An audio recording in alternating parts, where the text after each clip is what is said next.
اعوذ باللہ من الشیطان الرجیم بسم اللہ الرحمن الرحیم الحمدللہ وکفا وسلام علی حبیبہ المصطفیٰ اما بعد۔ حالات ہندوستان کے اس وقت خراب ہونے شروع ہو چکے جب ایک پاکھنڈی سادھو نرسنگھانند نام سے ڈاسنا غازی آباد سے رسول پاک صلی اللہ تعالیٰ علیہ وسلم اسلام اور قرآن کو نشانہ بنانے لگا اور نہایت ہی غلیظ بھدی گالیاں دینا شروع کیا۔ ایک ہوتا ہے علمی اختلاف کرنا، اسلام سے جس کو اختلاف ہے وہ بہت ساری باتوں پر اعتراض کرتا ہے، تو یہ علمی بحثیں چلتی رہی ہیں، لیکن یہ ایک اس طرح کا شخص نکل آیا جو علمی باتیں تو بہت دور کی، سیدھے وہ گالی گلوچ پر آیا، تو یہ کسی صورت برداشت نہیں کی جا سکتی۔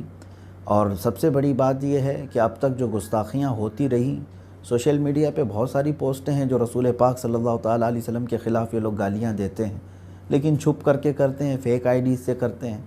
مگر یہ شخص نرسنگھانند جو کھلے عام پریس کلب آف انڈیا میں بیٹھ کر کے اور کچھ بڑے ذمہ دار کہے جانے والے دانشوروں کے ساتھ بیٹھ کر کے اسلام کے خلاف زہر اگلنا شروع کیا، اس کے وہ الفاظ ہم بیان نہیں کر سکتے۔ یہ باتیں سب کیا حکومت کے کان تک نہیں گئی ہوں گی؟ حکومت کو یہ سب نہیں معلوم ہوگا؟ اتنی جگہ پر لوگ پروٹیسٹ کر چکے، ایف آئی آر داخل کر چکے، کئی جگہ سے اس پر ایف آئی آر ہو گئی، تو حکومت کو یہ نہیں معلوم ہے کہ یہ بڑھتا گیا تو ایگریسو ہو جائے گا، مسلمان سڑکوں پہ آئیں گے؟ یہ چاہ رہے ہوں گے فساد، تبھی تو یہ اتنا طول دے رہے ہیں اس معاملے کو۔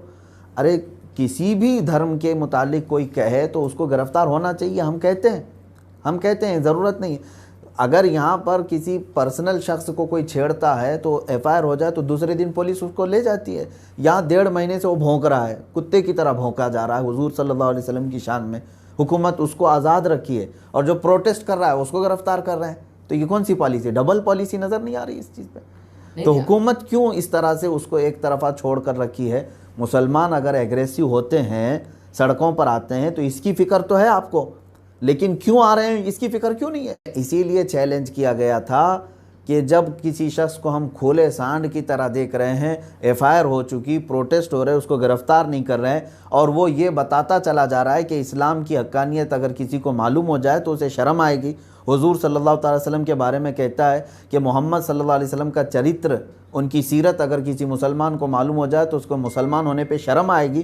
کیا یہ دہلا دینے والی بات نہیں؟ وہ تو سارے مسلمانوں کو یوں کہتا ہے کہ یہ سور کے اولاد کی طرح پھیلتے ہیں۔ یہ سب باتیں سن کر کے آپ سمجھتے ہیں کہ ہم خاموش رہیں؟ سب باتیں پھیلائی ہوئی ہیں۔ یقیناً رسول پاک صلی اللہ تعالی وسلم رحمت للعالمین ہے، وہ اپنے ساتھ ہونے والے معاملے کو معاف کرنے کا اختیار ان کے پاس ہے، امت کو نہیں ہے۔ رسول پاک صلی اللہ تعالی علیہ وسلم خود چاہیں تو معاف کریں، لیکن امت نہیں ہے۔ آج سمپل سی بات آپ سمجھ سکتے ہیں، آپ کے اوپر کچھ کیس ہوا، آپ کے لیے آپ نے کسی اور کو کیس کر دیا اور گیا یہ معاملہ عدالت میں، ڈائریکٹ وہاں پر جج تھوڑی نہ کہتا ہے کہ میں معاف کرتا ہوں چلے جاؤ مجرم، بلکہ آپ سے کہے گا اگر تم چاہو تو معاف کرو۔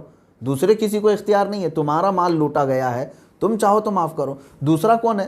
اب یہاں حضور پاک کی عزت پر حملہ ہو رہا ہے اور امت معاف کرنے کا اختیار رکھتی ہے۔ حضور چاہیں تو معاف کریں، جس سے چاہے معاف کریں، وہ رحمت للعالمین، لیکن امت کو یہ اختیار نہیں۔ کوشش یہی کرنی چاہیے کہ ایسے منہ کھلے ہوئے سانڈ اور کتوں کو فوراً گرفتار کرنا چاہیے۔ حکومت اگر چاہے امن و امان برقرار رکھ سکتی ہے، کوئی کسی کی جگہ سے نہ بھونکے۔ پہلے تو سب کچھ ٹھیک ٹھاک تھا نا۔ ابھی جو آپ کا سوال ہے کہ فرقہ وارانہ فسادات بڑھ سکتے ہیں، تو سمپل سی بات ہے کہ جو شروع کر رہا ہے فساد کی جڑ جہاں ہے وہاں روک لگا دیں، امن برقرار رہے گا، کوئی فساد نہیں ہوگا۔